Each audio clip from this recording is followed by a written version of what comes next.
ओ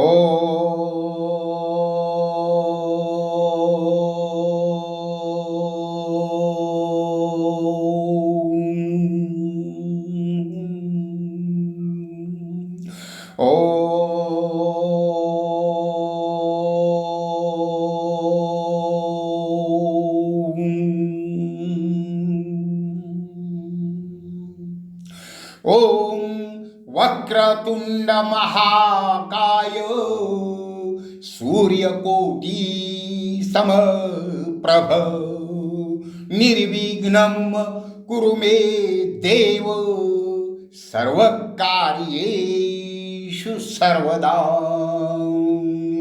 गुरुर्ब्रह्मा गुरुर्विष्णु गुरुर्देवो महेश्वरः गुरु साक्षात् पर ब्रह्म तस्मै श्री गुरुवे नमः।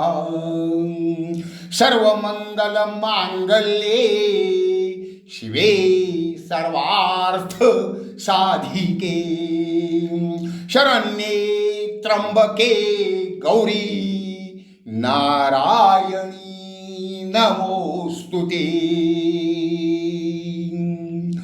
पुंडलिका वरदे हरी विठ्ठल श्री ज्ञानदेव तुकाराम श्री गुरुदेव दत्त ह भ प दिनकर तथा श्री दिनकर रंगराव महाडिक मुक्काम पोस्ट इटकरे तालुका वाळवा जिल्हा सांगली हे देत आहेत त्यांचे श्री गुरुचरित्रावरील प्रवचन श्री गुरु आणि मुनी त्रिविक्रम भारती।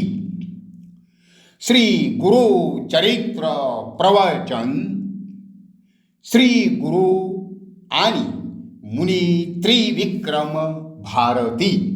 अवधूत सदानंद परब्रह्म स्वरूपिणे विदेह देह रूपाय दत्तात्रेय नमोस्तुते।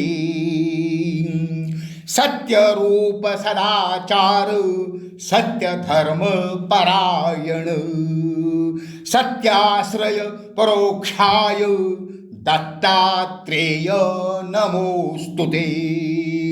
शूलहस्त गदा पाणे वनमाला सुकंधर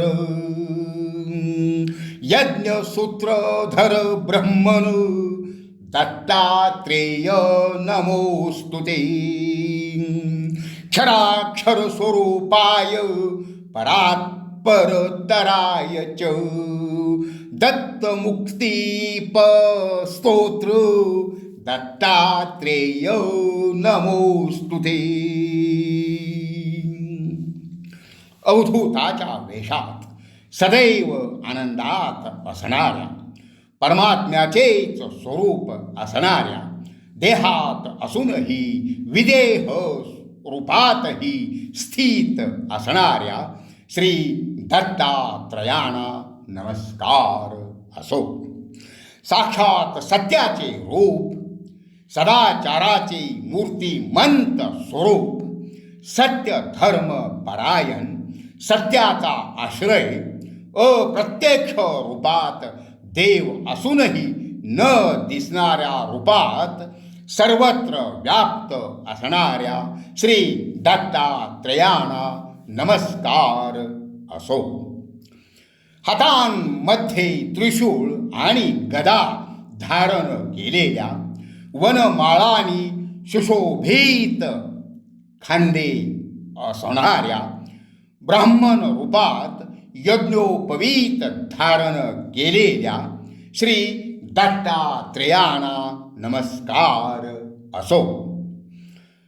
नश्वर विश्व आणि अविनाशी परमात्मा रूपात सर्वत्र व्याप्त असणाऱ्या परात्पर अशा स्तोत्र पठन केल्याबरोबर तात्काळ मोक्ष देणाऱ्या श्री दत्तात्रयाणा नमस्कार असो.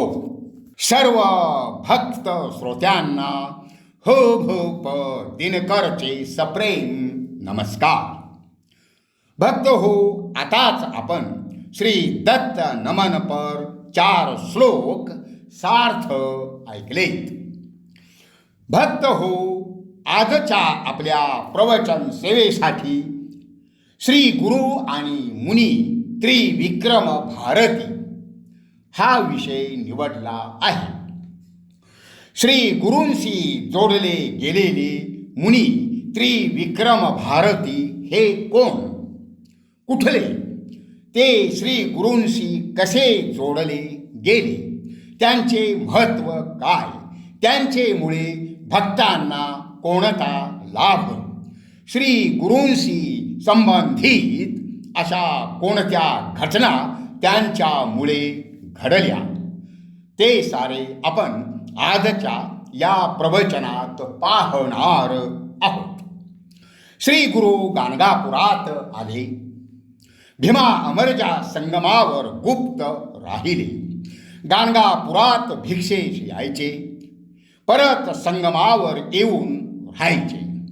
एका दरिद्र्याच्या घरची वांझ म्हैस त्यांच्या कृपेने दुभती झाली.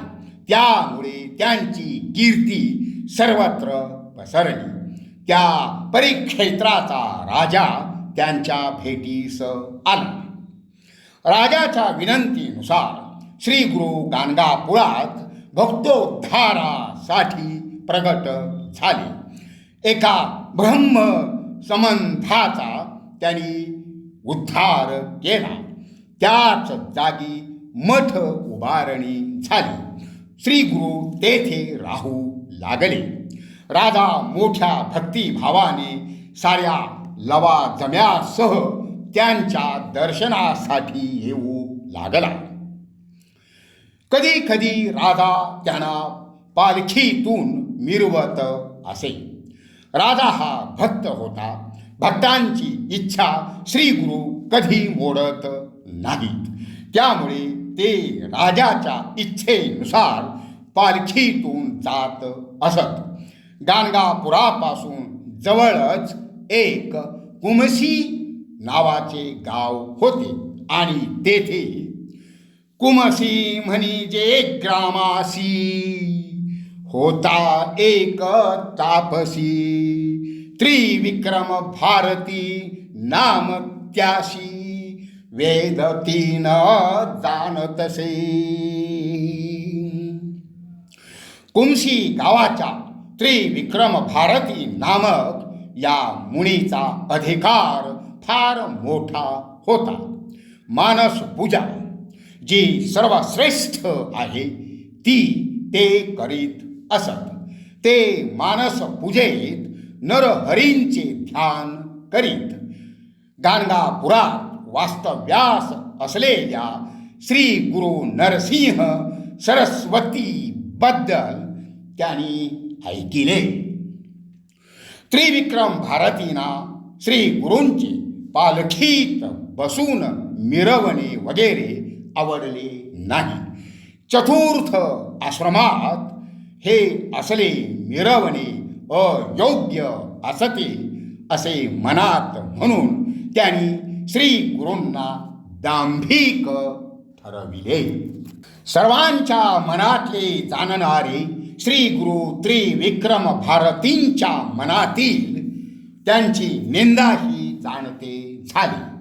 23व्या अध्यायाच्या अंतीच्या ओवीत ग्रंथ करते सरस्वती गंगाधर म्हणतात, सिद्ध म्हणे नामांकिता पुढे अपूर्व जाहली कथा, मन करुणी सावधानता एक चित्ते परिसावे. सिद्धांनी नामधारकास सांगितल्याप्रमाणे जी अपूर्व अशी घटना घडली तिचे वर्णन पुढील 24व्या अध्यायात आहे. श्री गुरु आणि त्रिविक्रम भारती यांच्या भेटीचे अप्रतिम कथन आहे. श्री गुरूंनी मुनी त्रिविक्रमाच्या मनातले जाणल्याने ते राजास सांगून त्यास ते म्हणाले, श्री गुरु म्हणती तै वेळी निघावे आजची तात्काळी त्रिविक्रम भारती जवळी जाणे असे कुमशीशी. भक्त हो, श्रेष्ठ भक्ताबद्दल परमेश्वर किती कृपावंत असतो ते पहा. आपली निंदा करीत असलेल्या पण श्रेष्ठ भक्त असलेल्या त्रिविक्रम भारती मुनीवर कृपा करण्यासाठी ते स्वतः निघाले. श्री गुरूंची आज्ञा ऐकताच राजास अतिशय आनंद झाला. घोडे हत्ती शृंगारिले गेले. श्री गुरूंना पालखीत बसवून नाना प्रकारची वाद्ये वाजवीत गीत गायन करीत सर्व लवाजम्यांनिशी राजा मिरवणुकीने श्री गुरूंना घेऊन निघाला. ज्यावेळी ही मिरवणूक कुमशी गावाकडे निघाली त्यावेळी मुनी त्रिविक्रम भारती काय करीत होते ते महायती मानस पूजा करीत होते. नित्य त्यांची पूजा स्वीकारण्यासाठी नरहरीची मूर्ती त्यांच्या चित्तात प्रगट होत असे. परंतु आज मात्र त्यांच्या ध्यानात ती प्रगट होत नव्हती. यतीश्वर चिंतित झाले. ते वर्णन करताना सरस्वती गंगाधर म्हणतात, चिंता करी मनी यती कापान ये मूर्ती चित्ती वृथा जाहले तप सामर्थी काय कारणे म्हणतसे बहुत काळ आराधिले कापा नरसिंहे उपेक्षिले तप फळ वृथा गेले म्हणून चिंती मनात. अशा प्रकारे मनात चिंता करीत त्रिविक्रम भारती बसले होते. एवढ्यात नदी तीरावरून श्री गुरु येत असलेले त्यांनी दुरून पाहिले. ते कसे येत होते तर ते त्रिविक्रम भारतीच्या नित्य मानस पूजेतील नरसिंह मूर्तीच्या रूपात येत होते. श्री गुरूंच्या बरोबर निघालेले सर्व सैन्य दंडधारी होते. ते सर्वजण एका नरसिंह रूपात दिसत होते. मुनी त्रिविक्रम भारती यांना मोठे आश्चर्य वाटले. ते तात्काळ त्यांना नमस्कार करीत सामोरे गेले. साष्टांग दंडवत घातला. सर्वांचे एकच नरसिंह रूप असलेले पाहून अति विस्मित झालेल्या त्रिविक्रम भारतीनी श्री गुरूंची अशी स्तुती केली. भ्रमित झाला तये वेळी पुनरपी लागे चरण कमळी ब्रह्मा विष्णू चंद्र मौळी त्रिमूर्तीच तू जगद्गुरु.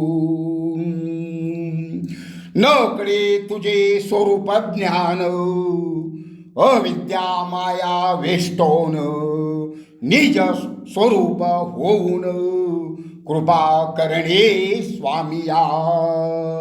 तुझे स्वरूप अवलोकिता अशक्य आम्हा गुरुनाथा. चर्म चक्षु करुणी आता पाहू न शके म्हणतसे. तू व्यापक सर्वानुभूती नरसिंह मूर्ती झालाशी यती. श्री नरसिंह सरस्वती समस्त यती एक रूप. कौना ते नमो आपण कौना पुढे जाऊ करुणा. त्रैमूर्ती तुची ओळखे खून निज रूपे व्हावे स्वामिया. अशा प्रकारे भक्ती भावनेने कमालीचे भारावून जाऊन त्रिविक्रम भारतीनी श्री गुरूंची स्तुती केली. स्वतःस धन्य समजू लागले. श्री गुरु आपण संपूर्ण विश्वाचे तारणहार आहात. त्यामुळेच आपण भूमीवर अवतरला आहात. आमचा उद्धार करणे हाच आपला हेतू आहे. आपण त्यासाठीच आपले चिन्मय रूप दाखवित आहात की जे विश्वरूप आहे. अशा प्रकारे त्यांनी श्री गुरूंची अपार स्तुती केली. त्या तपस्वी मुनी त्रिविक्रम भारतींची अशा प्रकारची स्तुती ऐकून श्री गुरु संतुष्ट झाले. आपल्या पहिल्या एकाच मूर्तीत ते समाविष्ट झाले. त्यानंतर त्रिविक्रम भारतींनी पाहिले की सभोवती सैन्य आहे. त्यामध्ये श्री शिवशंकरांसारखे तेजस्वी भक्त वरद असे श्री गुरु आहेत. ते त्रिविक्रम भारतींना म्हणाले, श्री गुरु म्हणते यतीशी नित्य आम्हा निंदा करीशी. दंभ दंभ नाम ऐशी म्हणसी तो मंदमतीने. या कारणे तुझ पासी आलो तुझ्या भक्तीसी. पूजा करीशी तू मानसी श्री नरसिंह मूर्तीची. दंभ म्हणजे कवने परी सांग आता सविस्तारी. तुझे मनी वसे हरी तोची तुझ निरोपील. हे ऐकून त्रिविक्रम भारती लज्जित झाले. त्यांनी श्री गुरूंची क्षमा मागितली. पश्चाताप व्यक्त केला. आपण परमेश्वर स्वरूपास का ओळखू शकलो नाही त्याचे कारण सांगताना त्रिविक्रम भारती म्हणाले, तो तारक विश्वासी त्रैमूर्ती अवतार तुची होशी. मज वेष्टोनी अज्ञानेशी माया रूपे वर्तविशी. माया मोह अंधकारी बुडालो अविद्या सागरी. नोळखे परमात्मा निर्धारी दिवांध झालो स्वामिया. भक्त हो, समोर असून परमेश्वर आपणास का दिसू शकत नाही, ओळखू येत नाही, कळू शकत नाही याचे उत्तर येथे देण्यात आले आहे.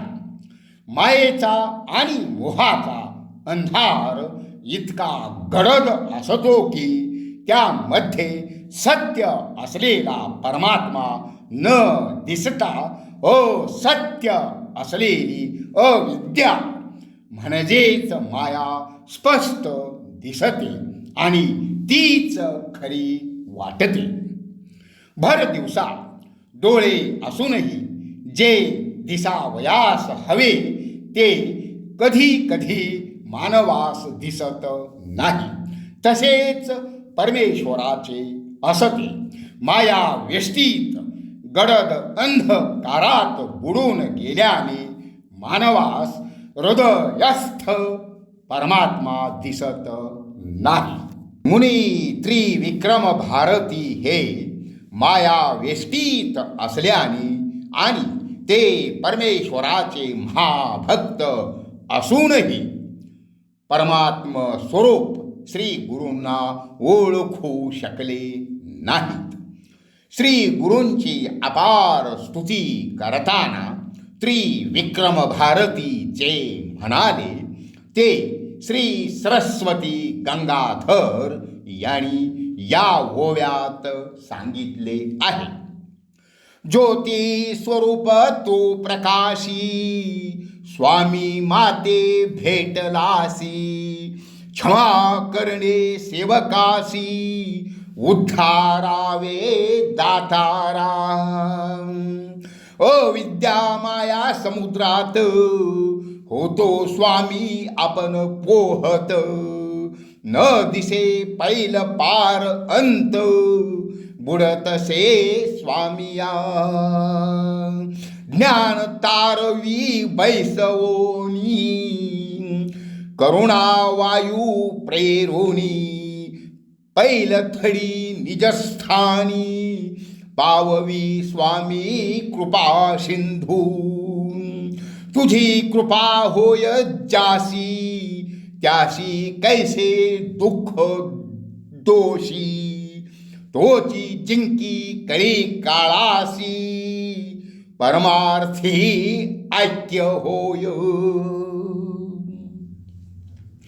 अशा प्रकारे श्री गुरूंची स्तुती आणि स्व उद्धाराची कृपा याचना करताना त्रिविक्रम भारतीना पार्थास पूर्वी विश्वरूप दाखवल्याचे स्मरण होते. ते विश्वरूप भगवंतानी अर्जुनास प्रत्यक्ष दाखवले होते. तसेच आज आपणास ते लाभले म्हणून ते स्वतःस धन्य समजू लागले. अर्थात त्रिविक्रम भारतीना दर्शविलेले विश्वरूप दर्शन हे अंशात्मक होते. श्री गुरूंची स्तुती करताना ते म्हणतात, जय जया सद्गुरु तो तारक भवसागरू, त्रैमूर्तीचा अवतारू नरसिंह सरस्वती. कृतार्थ जाहलो आजी आपण, दर्शन जाहले तुझे चरण, न करिता सायास प्रयत्न, भेटला रत्न चिंतामणी. श्री गुरूंची अशा प्रकारे स्तुती गाता गाता त्रिविक्रम भारतीनी अतिशय सुंदर असे 2 दाखले दिले आहेत. ज्याप्रमाणे शापदग्ध सगर पुत्रांवर कृपा करून गंगेने त्यांचा उद्धार केला, त्याप्रमाणे या संसार सागरात बुडत असलेल्या त्रिविक्रम भारती यांना तारून त्यांनी भवसागराच्या पार केले. दुसरा दाखला त्यांनी विदुरा घरी श्रीकृष्ण कृपावंत होऊन स्वतःहून आल्याचा दाख दिला आहे. त्रिविक्रम भारती हे स्वतःस विदुर आणि श्री गुरूंना श्रीकृष्णा ठाई मानत आहेत. भक्त वत्सल ही परमेश्वराची कीर्ती आहे. त्याचीच प्रचिती आपणास दाखविली असेही त्रिविक्रम भारती पुढे म्हणतात. जगद्गुरूंचा महिमा अनंत असून त्याचे वर्णन करण्या एवढी मोठी आपली बुद्धी नाही असे ते म्हणाले. त्यांची ही स्तुती ऐकून श्रीगुरु त्रिविक्रम भारतीवर संतुष्ट झाले. श्री गुरूंनी त्यांना वरदान दिले. वर देती त्रिविक्रमासी, तुष्टलो तुझ्या भक्तीशी, तुझ सद्गती होईल भरमसी, पुनरावृत्ती नाही तुझ लाधेल परमार्थ, होईल ईश्वरी ऐक्यता. ऐसे म्हणोनी श्री गुरुनाथ निघाले आपुल्या निजस्थाना. भक्त हो, श्री गुरूंनी त्रिविक्रम भारतीना सर्वोच्च वरदान दिले. त्रिविक्रम भारती किती भक्तिवंत असतील आणि श्री गुरु केवढे कृपावंत असतात याचे प्रत्यंतर या घटनेवरून येते. माया वेष्टीत जीवाच्या हातून चुका होणारच, मग तो कोणीही असो. भक्तांच्या हातून घडलेल्या चुका परमेश्वर त्याच्या निदर्शनास आणून देतो, सुधारण्याची संधी देतो. भक्तिमय सामर्थ्यामुळे भक्तांच्या चुका तो क्षमापीत करतो. सर्व कर्मांचा शेवट हा परमात्माच असतो. भक्तांची सर्व कर्मे ही ईश्वरार्पणच असतात. त्यामुळे परमेश्वर चुकामय कर्मांचा दुष्परिणाम भक्तांवर होऊ देत नाही. भक्त कोणास म्हणावे? परमेश्वरापासून जो विभक्त नाही तो भक्त होय. शरीरी असूनही तो अंतःकरणाने ईश्वराशी जोडला गेल्याने शरीराचा नसतो, तर परमेश्वराचा असतो. परमेश्वरमय चित्ताचा असतो. जो असा नसेल तो भक्तच नव्हे मुळी, आणि असलाच तर तो भक्तीच्या पहिल्या, दुसऱ्या, तिसऱ्या पायरीवर म्हणजेच कामनायुक्त असतो. अर्थात तेही वाईट नाही, कारण यातूनच तो चौथ्या पायरीवर येणार असतो.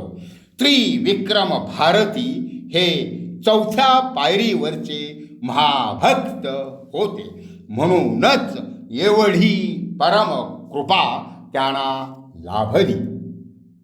श्री गुरुचरित्राच्या ज्ञानकांडांतर्गत असलेल्या 23व्या अध्यायाच्या अखेरी उल्लेख झालेली त्रिविक्रम भारती हे अल्प प्रमाणात का होईना पुढे कर्मकांडातील 29व्या अध्यायाखेर पर्यंतच्या भव्य दिव्य लक्षवेधी घटनांनी श्री गुरूंशी निगडीत आहेत. तेच आता आपण पाहणार आहोत.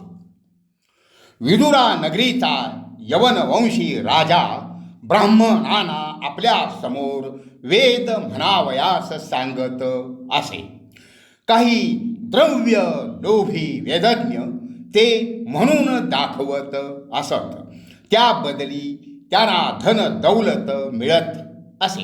एके दिवशी 2 कमनशिबी ब्राह्मण त्या राजाच्या समोर उपस्थित झाले. त्या दोघांनी राजास स्वतःची कीर्ती स्वतःच सांगितली.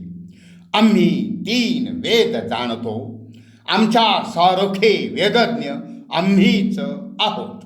वेदांवर वादविवाद करून आम्हास जिंकतील असे या 4 राष्ट्रात कोणीही ज्ञानी नाहीत. तुमच्या राज्यात जर असे कोण वेदज्ञ द्विज असतील तर त्यांच्याशी चर्चा करण्याची आमची तयारी आहे. त्या गर्विष्ठ अल्पज्ञानी ब्राह्मणांचे वक्तव्य ऐकून राजाही ईर्षेस पडला. त्याने त्याच्या नगरातील सर्व द्विजांना पाचारून त्यांना म्हटले, यांच्याबरोबर तुम्ही चर्चा करा.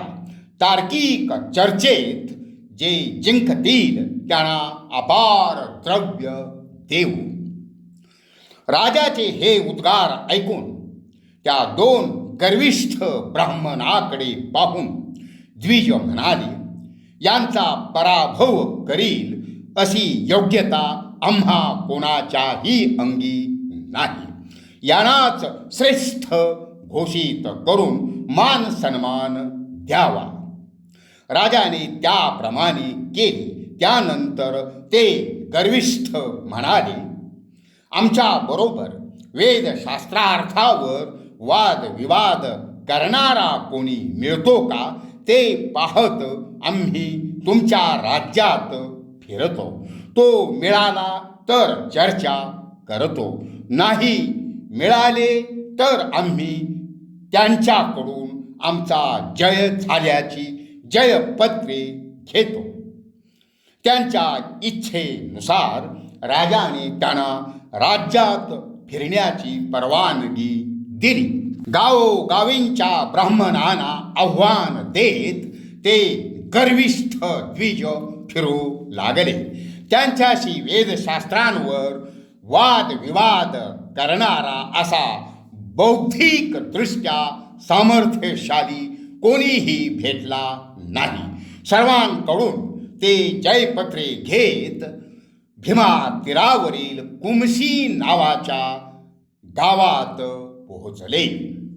ते प्रकांड पंडित होते, यात शंकाच नव्हती. ज्ञान क्षेत्रात त्यांना हरवणे अशक्य होते. ज्ञानाचा त्यांना गर्व झाला होता आणि तो वाढतच राहिला होता. एका आत्मज्ञाना वाचून असणारे सर्व ज्ञान त्यांना प्राप्त होते. अगर त्यांना आत्मज्ञान प्राप्त असते तर ते वेदांवर वादविवादाचे आव्हान देत जो ते स्वीकारी त्यास हरवीत. त्यांचे कडून जे स्वीकारणार नाहीत त्यांचे कडूनही जयपत्रे घेत गावोगावी फिरलेच नसते. कोणत्याही बाबतीत गर्व असणे हे फार वाईट. ज्ञानाचा गर्व असणे हेही वाईटच. गर्व माणसाला विनाशाकडेच नेतो. गर्वाची परमसीमा गाठलेले असे ते दोन द्विज कुमसी गावात येऊन पोहोचले. तेथे अर्थातच त्रिविक्रम भारती मुनी राहत होते, जे तीनही वेदात पारंगत होते. त्याप्रमाणे अनेक शास्त्रात ज्ञानी होते. सर्व लोकांनी त्या दोन वेदज्ञाना त्रिविक्रम भारतीची कीर्ती सांगितली. ती ऐकताच ते मदोन्मत्त प्रकांड पंडित त्रिविक्रम भारती पाशी गेले. त्यांना आव्हान दिले. ते काय होते ते या ओवीत पहा. जाऊनी म्हणती तयाशी त्रिवेदी ऐसे म्हणविशी, चर्चा करावी आम्हांसी अथवा द्यावे हरिपत्र. त्यावर त्रिविक्रम भारती त्यांना विनम्रपणे म्हणाले, मला 3 वेदच काय पण एकही वेद येत नाही. जर तुमच्या सारखे आम्ही वेदशास्त्र जाणणारे असतो तर या अरण्यात कशाला राहिलो असतो. सगळ्या राजांनी मला वंदन केले असते. तुमच्या सारखेच सुख उपभोग भोगीत राहिलो असतो. ते येत नाही म्हणून आम्ही अरण्यात वास केला आहे. भिक्षुक तपस्वी आहे, संन्यासी आहे. आम्ही तुमच्या समान कधीही होऊ शकत नाही. हार जितीचा आम्हास कसलाही खेद वा अभिमान नाही. तुम्ही उत्कृष्ट विद्वान आहात. आमच्या सारख्या बरोबर कसला वाद. वास्तविक पाहता त्रिविक्रम मुनींचे उद्गार हे थोडेसे उपरोधाचे होते, तरीही ते बोधप्रद होते.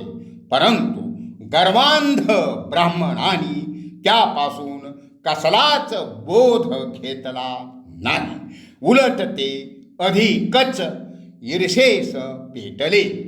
ते मुनी त्रिविक्रम भारतींना म्हणाले, आमच्या बरोबर वेदशास्त्रावर वाद करील असा या भूमंडळावर कोण आहे.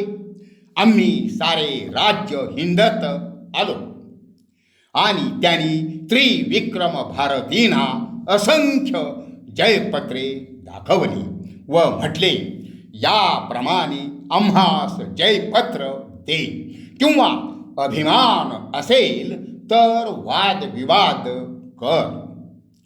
यावरही मुनी त्रिविक्रम भारतींनी त्यांना परोपरीने विनयाने समजाविले, परंतु मदांधानी त्यांचे काही मानले नाही.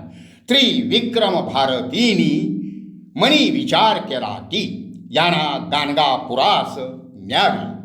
यांनी अनेक वेदज्ञांचाही अपमान केला आहे. यांना शिक्षा होणे जरुरीचे आहे असा विचार करून ते त्या गर्वांध द्विजांना म्हणाले. त्रिविक्रम म्हणे त्या ब्राह्मणांसी, चला गाणगापुरासी, तेथे देईन तुम्हांसी जयपत्र विस्तारे. तेथे असती आमुचे गुरु, तयान पुढे देईन पत्रू. अथवा तुमचे मनींचा भारू, करू शमन म्हणती देखा. याप्रमाणे युक्ती करून मुनीश्री त्रिविक्रम भारती गाणगापुराकडे निघाले. पालखीत बसून ते दोन्ही विप्रही त्यांचे बरोबर निघाले. ते मूर्ख ब्राह्मण महामुनी त्रिविक्रम भारतींना पायी चालवीत आणि आपण सुखाने पालखीत बसून निघाले.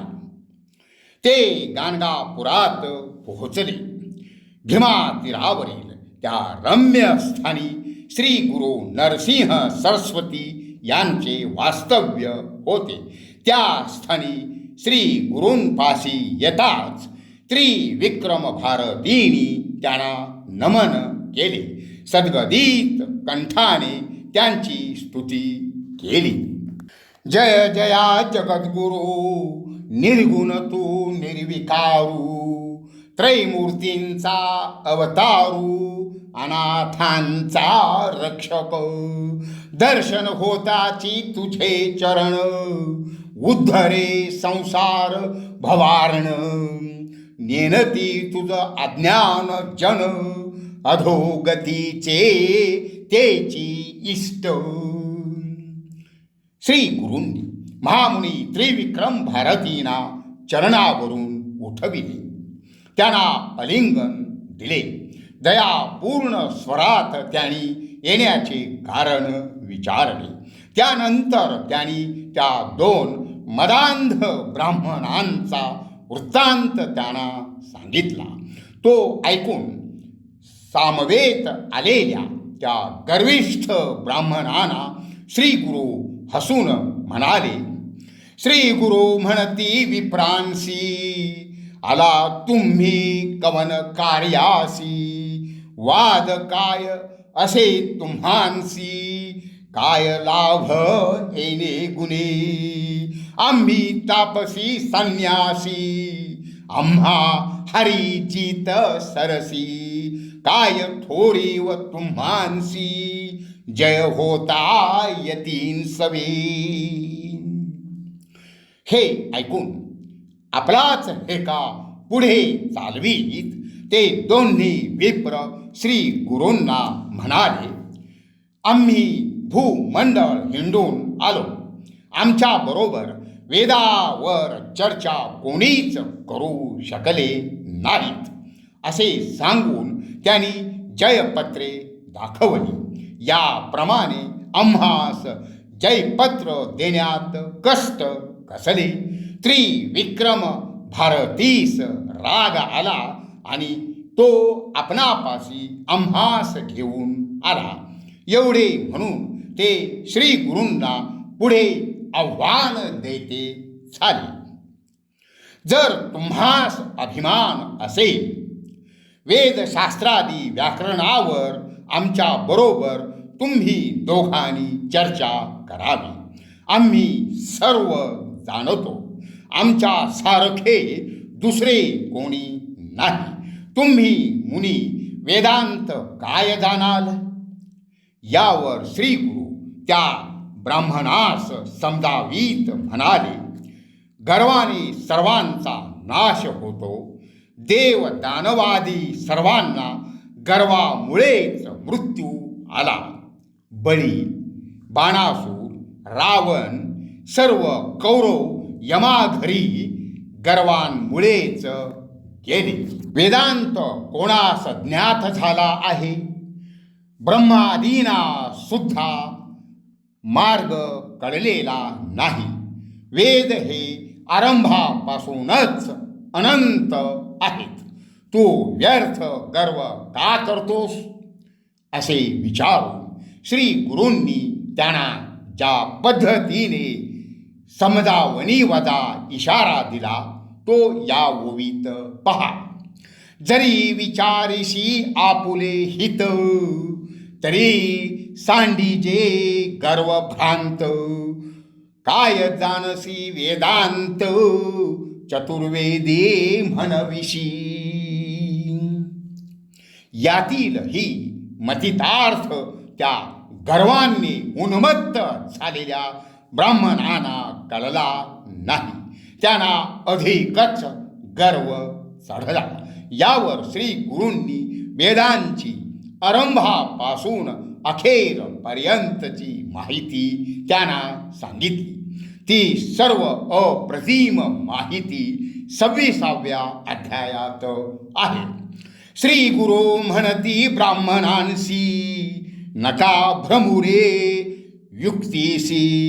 वेदांत न कळे ब्रह्मयासी, अनंत वेद आहे ती देखा. वेद व्यासा ऐसा मुनी, नारायण अवतरोनी. वेद व्यस्त करुणी, व्यास नाम पावला. अशा प्रकारे श्री गुरूंनी त्या ब्राह्मणांना वेदांचे ज्ञान सांगण्यास प्रारंभ केला. त्यांना वेदांची माहिती दिली. 4 वेदांच्या अनेक शाखाही सांगितल्या. त्या पृथ्वी तळावर गुप्त होऊन गेल्याचेही सांगितले. अनंत भेद असलेल्या वेदांना तुम्ही कसे जाणाल? यामध्ये तुम्हास कोणता लाभ होईल? ब्राह्मणांचा राग ओढावून घेऊ नये. तुम्हाला बोध केला कोणी? तुम्ही आता येथून निघून जावे हेच बरे, असे सांगून श्री गुरु जे बोलले ते या ओव्यात पहा. आपुली आपण स्तुती करीशी, जयपत्रे दाखविशी. त्रिविक्रम यती पासी, पत्र मागसी लिहुनी. आमुचे बोल ऐकोनी, जावे तुवा परतोनी. वाया गर्वे भ्रमोनी, प्राण आपुला देऊ नका. श्री गुरूंनी एवढे सांगूनही त्या मधांधांनी ऐकले नाही. चर्चा करण्याचा आपला हट्ट सोडला नाही. हे कथन करीत असताना सिद्धाने नामधारकास म्हटले. त्या मदोन्मत्त विप्रांनी आपले हित जाणले नाही. त्यांचा मृत्यू जवळ आला. पुढे 27व्या अध्यायात श्री गुरूंची अपूर्व लीला वर्तवण्यात आली आहे. त्या मदांध ब्राह्मणांना हर प्रकारे समजावूनही त्यांनी श्री गुरूंचे सांगणे मानले नाही. हे सारे मठात चालले असताना मातंग समाजातील एक माणूस मठासमोरच्या रस्त्याने चालला होता. त्यास बोलावून आणण्यास श्री गुरूंनी शिष्यांना सांगितले. शिष्य धावत गेले. त्या व्यक्तीस मठात बोलावून आणले. श्री गुरूंना त्याने दंडवत घालून नमन केले. श्री गुरूंनी त्याचे कुशल विचारले. त्याने स्वतःची माहिती श्री गुरूंना सांगितली. नंतर श्री गुरूंनी आपल्या शिष्या हाती दंड देऊन 7 रेषा थोडे थोडे अंतर ठेवून काढायला सांगितल्या. त्याप्रमाणे शिष्याने केले. त्यानंतर श्री गुरूंनी मातंग समाजातील त्या व्यक्तीस एक एक रेषा ओलांडण्यास सांगितले. त्या क्षणीच तो पुरुष पहिली रेषा ओलांडता झाला. श्री गुरूंनी त्यास विचारले, कोणत्या कुळात जन्मलास? तो उत्तरला, किरात. माझे नाव बनराखा. दुसरी रेखा ओलांडताच त्याला त्याच्या मागील जन्माचे ज्ञान झाले. मूळ वंशी खस्ती असे त्याने सांगितले. सारे उपस्थित लोक आश्चर्याने थक्क झाले. तिसरी रेषा ओलांडताच त्याला तिसऱ्या जन्माची स्मृती झाली. गंगासूत हे नाव त्याने सांगितले. चौथी रेषा ओलांडताच त्याला आपण शूद्र यातीत जन्मल्याचे, अर्थात त्या काळच्या आता समानता आहे, ज्ञान त्यास झाले.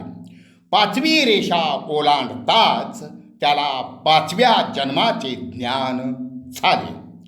वैश्यवंशी आपण जन्मलो असून सोमदत्त हे आपले नाव असल्याचे त्याने सांगितले. 6वी रेषा ओलांडताच त्यास आपण क्षत्रिय असून गोवर्धन असे आपले नाव सांगितले. 7वी रेषा ओलांडताच त्यास आपण ब्राह्मण जातीत जन्मलो असून अध्यापक हे आपले नाव असल्याचे त्याने सांगितले. वेदशास्त्र व्याकरणादींचा आपला अभ्यास असल्याचे त्याने श्री गुरूंना सांगितले. त्यावर श्री गुरु त्यास म्हणाले, ब्राह्मण चर्चेसाठी आले आहेत, त्यांच्याबरोबर चर्चा कर.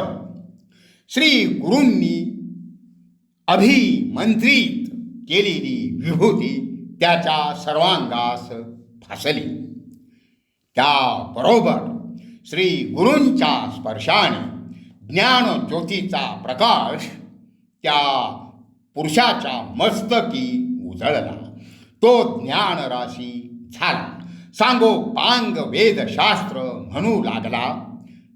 तेव्हा ते मदांध ब्राह्मण भयचकित झाले. श्री गुरूंच्या चरणी लोळू लागले. आता आम्हास कोणती गती? असा प्रश्न श्री गुरूंना त्यांनी विचारला. श्री गुरूंची क्षमा मागितली, स्तुती केली, आमचा उद्धार करावा अशी विनंती केली. त्यावेळी श्री गुरु जे म्हणाले ते या ओव्यात पहा. ऐसे विप्र विनविती श्री गुरु त्यांसी निरोपिती. तुम्ही क्षोभविला भारती त्रिविक्रम महामुनी. अनिक केले महादोष निंदा केली ब्राह्मणांस. पावाल जन्म ब्रह्म राक्षस आपली जोडी भोगावी. आपले आर्जव आपणासी भोगीजे पुण्य पापासी. निष्कृती न होता पापाशी गती नाही परियेसा. श्री गुरूंची ही वाणी ऐकताच ते विप्र श्री गुरूंच्या चरणावर पडले. आमचा या भवसागरातून केव्हा उद्धार होईल आम्ही पार कसे होऊ असा प्रश्न त्यांनी श्री गुरूंना केला. त्यावर कृपामूर्ती श्री गुरुदेव दत्त श्री नरसिंह सरस्वती जे म्हणाले ते सांगताना सरस्वती गंगाधर या ओव्यात म्हणतात. श्री गुरुनाथ कृपामूर्ती तया विप्रा निरोपिती राक्षसत्व पावाल प्रख्याती संवत्सर 12 पर्यंत अनुतप्त झालिया कारण शांती रूप असाल जान जो का शुक्ल नारायण प्रथम वाक्य म्हणत असा तुमचे पाप शुद्ध होता द्विज येईल पर्याटता पुढील वाक्य तुम्हा सांगता उद्धार गती होईल जाना. त्यांना त्यांच्या पापाचे प्रायश्चित्त पुढील उद्धार गती अशा रीतीने श्री गुरूंनी सांगितली. पुढे ते त्यांना म्हणाले की तुम्हास निवास करण्यासाठी गंगास्थान चांगले आहे, तिकडे तुम्ही जावावे. श्री गुरूंच्या आज्ञेनुसार ते विप्र नदीकडे निघाले. गावाबाहेर पडताच त्यांच्या हृदयात तीव्र वेदना होऊ लागल्या. नदी तीरावर पोहोचताच त्यांचा मृत्यू झाला. आपण केलेल्या कर्मांवर इतरांना उपाय करता येत नाही. सो कर्मानेच त्या उन्मत्त ब्राह्मणाने आत्मघात केला. श्री गुरूंचे वचन कधीही वृथा जात नाही. ते ब्राह्मण 12 वर्षांपर्यंत ब्रह्म राक्षस झाले. इकडे मठामध्ये ब्रह्मज्ञान झालेला तो ब्राह्मण श्री गुरूंना विचारता झाला, पूर्वी मी ब्राह्मण होतो, तो पतित कसा झालो? जन्म जन्मात मी कोणत्या महापापांचे आचरण केले की जेणेकरून मला अधोगती प्राप्त झाली? त्यावर कोणत्या पापाचाराने कोणती अधोगती प्राप्त होते याचे श्री गुरूंनी कथन केले. ग्रंथ करते श्री सरस्वती गंगाधर यांनी त्याचे सविस्तर वर्णन 28व्या अध्यायात केले आहे. त्या मातंग व्यक्तीने ते सारे ऐकले. त्याचबरोबर ते त्रिविक्रम भारतीनीही ऐकले. त्यांनी श्री गुरूंना विचारले की एक वेळ पाप घडले पण ते कोणत्या प्रयत्नाने नष्ट करता येईल? त्यावर श्री गुरु म्हणते त्रिविक्रमासी प्रायश्चित्त असे पापाशी पश्चात्ताप होय ज्याशी त्याशी पाप नाही देखा. पाप जरी असेल थोर केले अंतःकरणी असेल खोचले त्याशी प्रायश्चित्त असे भले कर्मविपाकी बोलिले असे. मग कोणते पाप केले असता कोणते प्रायश्चित्त घ्यावे याचे ज्ञान श्री गुरूंनी त्रिविक्रम भारतींना सांगितले. ते अगाध आहे.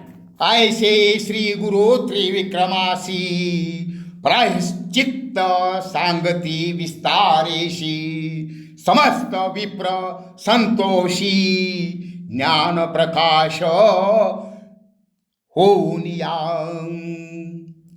नंतर श्री गुरूंनी त्या मातंग व्यक्तीस त्याच्या अधोगतीचे कारण सांगितले.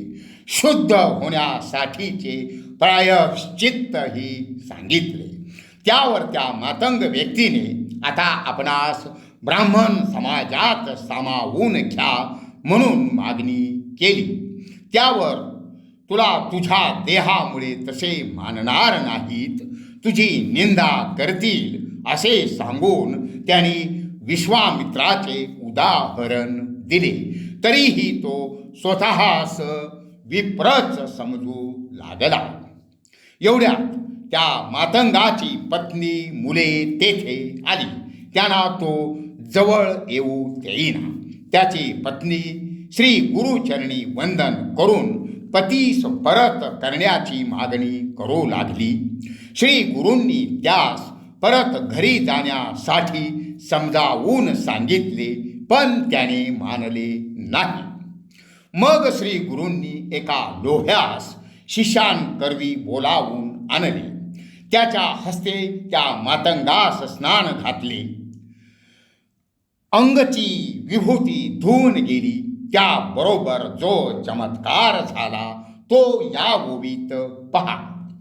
विभूती धुता पतिताचे, झाले अज्ञान मन त्याचे. मुख पाहता स्त्री पुत्रांचे, धावत गेला तयांजवळी. पूर्वजन्मांचे ज्ञान नष्ट झाल्याने तो आपल्या नातलंगांबरोबर परत घरी गेला. नगरजन आश्चर्याने थक्क झाले. त्रिविक्रम म्हणे श्री गुरुशी, होतो अनुमान मानसी. निरोप द्यावा कृपेशी, विनंती एक अवधारी. त्रिविक्रम भारतीनी श्री गुरूंना विचारले की त्याचे ज्ञान गेले कसे. यावर श्री गुरूंनी सांगितले की अंगची विभूती धुताच ते गेले. भस्म महिमा अपार आहे. त्यावर त्रिविक्रम भारतीनी भस्म महिमा सांगण्याची विनंती श्री गुरूंना केली. पुढे 29व्या अध्यायात वामदेव योग्याच्या कथेसह श्री गुरूंनी भस्म महिमा सांगितल्याचे वर्णन श्री सरस्वती गंगाधर यांनी केले आहे. ते अप्रतिम आहे. येणे परी त्रिविक्रमासी, सांगती श्री गुरु विस्तारेशी. त्रिविक्रम भारती हर्षी, चरणांवरी माथा ठेवित. नमन करुणी श्री गुरूंसी, निघाला आपुले स्थानासी. झाले ज्ञान समस्तांसी, श्री गुरुच्या उपदेशे. अशा रीतीने 23व्या अध्यायाच्या अंती श्री गुरुचरित्रात दाखल झालेले त्रिविक्रम भारती महामुनी 29व्या अध्यायाच्या अखेरी श्री गुरूंचा निरोप घेऊन जातात. या 7 अध्यायातील श्री गुरूंच्या लीला, त्यांनी प्रगट केलेले ज्ञान इत्यादी बाबी याना त्या कारणाने मुनी श्री त्रिविक्रम भारती यांच्याशी संबंधित आहेत. ते श्री गुरूंचे महाभक्त असल्यामुळे त्यांच्या कारणे श्री गुरूंनी आपल्या परमेश्वरी लीला दर्शवल्या, ज्ञान प्रगट केले, उपदेश केला, प्रत्यक्ष घटनांतून बोध दिला. पांडित्याचा गर्व मिरवण्याने अधोगती प्राप्त होते हेही प्रत्यक्ष दिसले. सदोष वर्तन जन्मजन्मांतरी अधोगती सच नेत राहते याचे प्रत्यक्ष उदाहरण आधी ब्रह्मज्ञानी असलेल्या परंतु पापाचरणाचा दोष लागून अधोगतीस गेलेल्या त्या मातंगाच्या रूपाने पाहायला मिळाले.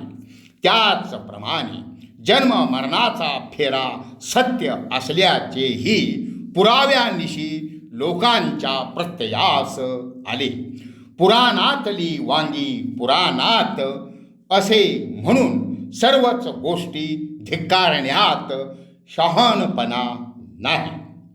सिद्ध पुरुष आपल्या योगाच्या प्रचंड सामर्थ्याने एखाद्या व्यक्तीच्या कारण देहातून त्याच्या मागील अनेक जन्मातील स्मृती त्याच्या सांप्रत जन्मातील मेंदूत आणू शकत असल्याचेही मातंगाच्या घटनेवरून सिद्ध होते.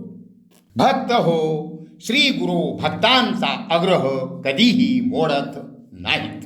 ते कृपामूर्ती भक्तांच्या नेहमी अंकित असतात. श्री गुरु मुनिश्री त्रिविक्रम भारती हा अप्रतिम गुरु शिष्य संबंध मोठा बोधप्रद आहे. त्यामुळे आजच्या प्रवचन सेवेसाठी तोच विषय निवडला. आपण सर्वांनी शांत चित्ताने ऐकलेत. श्री गुरु आपणावर कृपा करोत ही त्यांचे चरणी प्रार्थना.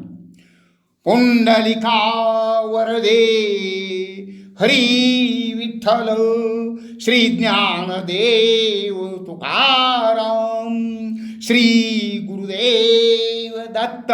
ओम तत्सत. ओम तत्सत. ओम तत्सत.